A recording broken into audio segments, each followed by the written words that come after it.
Bulletin का आगाज करेंगे। सबसे पहले बात करेंगे पंजाब और केपी इलेक्शन पर अज खुद नोटिस केस की समाअत मुकम्मल।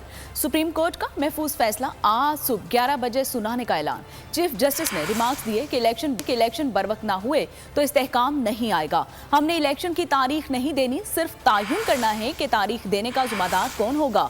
हम किसी एक से इख्तियार लेकर दूसरे को नहीं दे रहे हैं, सिर्फ आइन और कानून की निशानदही करेंगे। चीफ जस्टिस ने वाज़िया किया कि वो किसी पार्टी के साथ नहीं।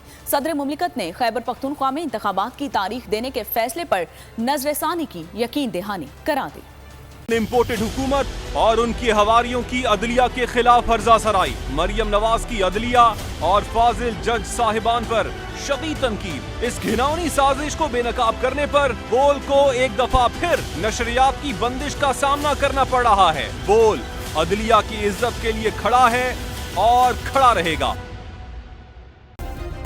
सब्सक्राइब करें और बेल दबाएं ताकि कोई खबर रह न जाए।